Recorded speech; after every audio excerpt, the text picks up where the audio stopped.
Senhora presidente, demais colegas presentes, boa tarde.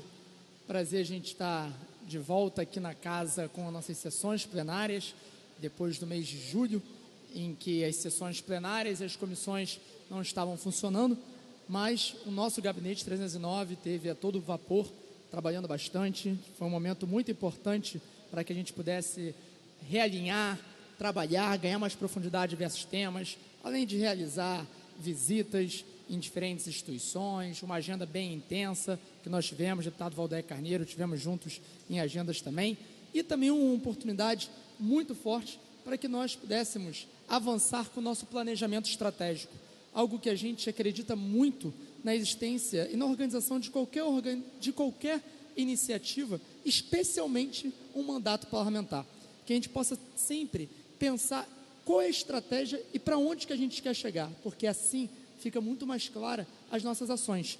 E isso requer muito tempo, isso requer bastante dedicação. Então foi um mês com muitas reuniões, muita discussão interna para que a gente pudesse avançar. Eu queria aqui compartilhar nesse dia em que nós estamos voltando para o segundo semestre, um semestre que vai ser intenso, com bastante discussões e temas importantíssimos para serem tratados nessa casa, os avanços que nós tivemos com o nosso planejamento. E o mandato, ele é estruturado em 4 pilares centrais, presidente. O primeiro, não poderia ser diferente, é o pilar da educação, é o pilar no qual eu particularmente tive minha vida transformada, no que eu acredito que deva ser a pauta central de um projeto de Estado, de um projeto de país. E quando eu falo em educação, existem questões mais específicas que nós queremos olhar. A primeira delas, de respeito à melhoria da aprendizagem. Como que nós possamos fazer, como nós podemos fazer com que nossos alunos aprendam melhor. E para isso, tem diversas questões que devem ser consideradas. Uma delas está no amparo da formação continuada dos professores, que precisam e pedem muito isso também. Então é algo que a gente tem olhado com bastante atenção. A segunda questão diz respeito à redução da evasão escolar. Nós não podemos perder nossas crianças e jovens para o crime organizado, para o trabalho informal ou para a triste estatística do nem, que nem trabalha, nem estuda. Nós temos que fazer uma busca ativa em relação a esses jovens. E isso passa, eu acredito muito, pela expansão do ensino integral. Um ensino que vai muito além do que só é ensinado, aprendido na sala de aula, mas que envolve esporte, envolve cidadania,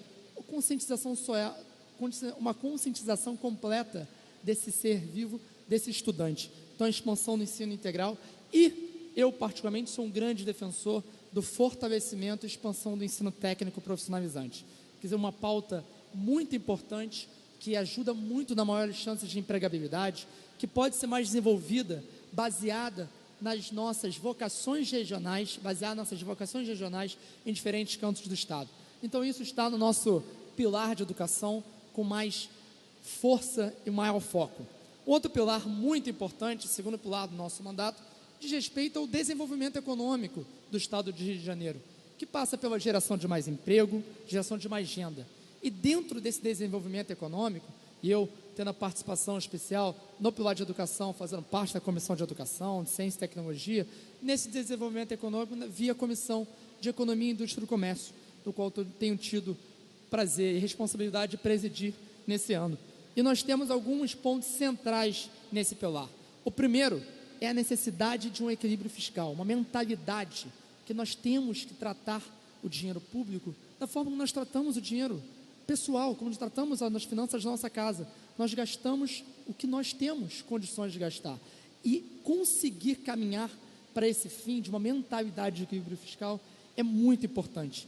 E para isso nós precisamos trabalhar no fluxo, na sustentabilidade das finanças, aumentando a receita onde ela é possível, desenvolvendo diferentes áreas e setores da nossa economia e reduzindo as despesas aonde é possível também.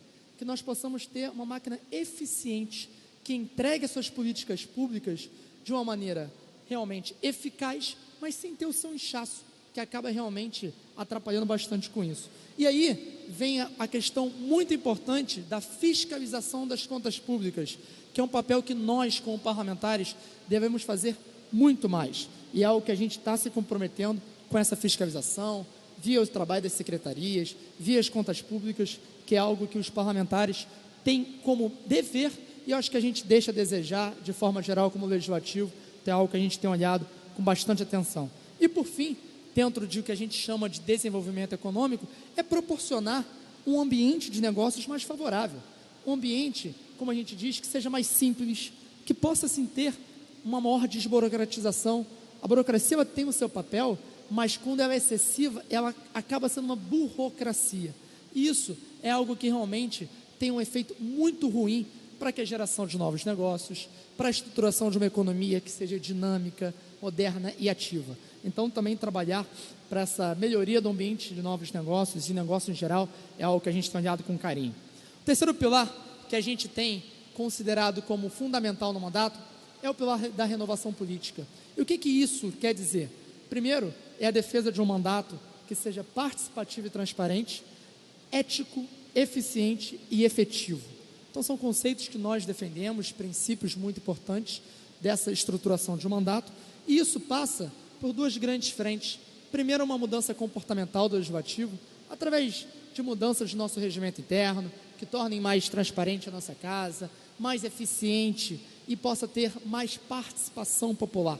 Algo que a gente já realiza nas nossas comissões, deputado Valdec, deputado Chaju, mas que nós possamos fazer mais com uma casa como um todo, uma proposta de uma participação aqui do Legislativo através da sociedade civil. Isso é muito importante. E que isso reverbere, eventualmente, nos partidos políticos, que isso reverbere nos movimentos, que também tem a sua participação fundamental e que a LERJ possa se permitir a isso. O quarto e último pilar é o pilar da transparência. Uma transparência que vai muito além só do nosso mandato, mas para casa e para o poder público. Fazer política tem que ser fazer política de forma transparente, porque é assim que a gente institucionaliza as boas práticas que vão coibir a corrupção, que vão coibir qualquer prática antirrepublicana. E para isso nós temos que ter acesso às informações, nós temos que ter projetos de leis e CPIs, comissões parlamentares de inquérito, ou outros instrumentos legislativos para abrir as caixas pretas, para fiscalizar e combater a corrupção de suas diferentes formas. Então a gente precisa que a transparência ganhe mais força no legislativo. E com isso a gente traz a sociedade para fiscalizar e para acompanhar com muito mais vigor e com muito mais condições, porque existem canais para isso, seja nas contas públicas, seja na gestão pública de forma geral. Foi um mês muito importante, de bastante avanço nesse sentido, e quando a gente define onde a gente quer chegar, fica muito mais fácil escolher os caminhos. Muito obrigado.